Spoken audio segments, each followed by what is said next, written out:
Max Wardell, overheadathletics.com, joined by Dom here, college baseball player. And we're going to have him lay on his back, and we'll look at his internal rotation here really quick. So go ahead and lay down, Dom. He's a right-handed thrower, middle infielder. And so we'll just kind of take him up into scapular plane, let him fall into internal rotation, see what happens. Do I see a cranial migration or not? If I see a cranial migration in the anterior direction too, a lot of times I think there's likely some capsular tightness. I'll assess with some joint play and things like that. But for the purpose of this video, you can see that he definitely has a little bit less internal rotation as I pull him up into abduction than his non-throwing side. And we'll expect 10 to 15 degree variance just because of humeral retroversion or humeral torsion. So from there, my favorite mobilization, I have him scoot to the edge towards me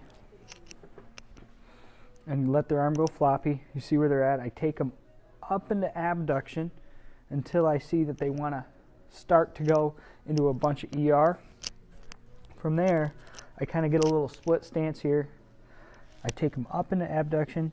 I take them into a few more degrees of internal rotation, but a lot of times here is where they'll start to get their impingement pinch because we're going towards an impingement position. But I'm not letting them fall towards the ground. I'm keeping them up here in the scapular plane in the crease of my hip. So sometimes you got to lower the table, sometimes you got to use a little stool. And from there, I rotate the skin because I want to approximate the skin.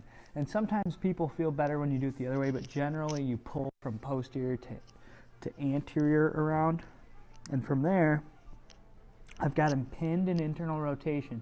I can feel that he does not want to go in an inferior direction. So if he's having impingement here, he needs to go inferior because he's pinching in the top of the socket. So this is for someone that has capsular tightness in the posterior inferior direction. Now here I can do a more posterior force if I come down, but generally I like to go and hit that little bit of that bottom posterior inferior portion.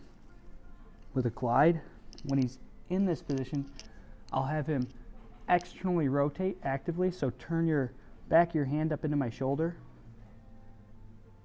Relax. As he fatigues, I have him relax. I do a little less mobilization force. I take him into more internal rotation.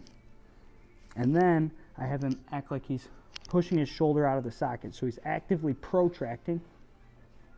Relax. As he does that, I take up a little more. An inferior glide. Then I have him actively compress into the socket. Now pull your shoulder into the socket.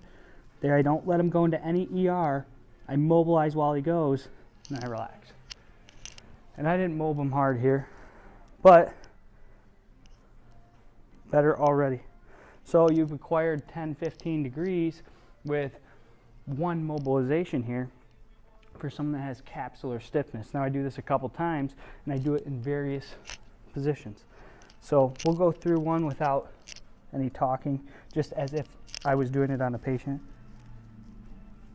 Okay, Dom. I want you to push up into my chest. Don't let him go at all. Relax.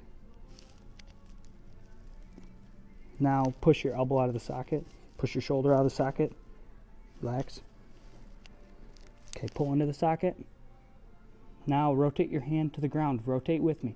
Go. 3, 4, 5. Little massage. Much better. So that's a great inferior mobilization. You can add a little posterior, and you can add a little compression or a little traction with it, and you can have them activate agonist and antagonist, but also actively compress and protract. So one of our favorite mobs for our throwers, but also for people that are having that impingement pain and internal rotation and abduction. We'll catch you in the next video, guys.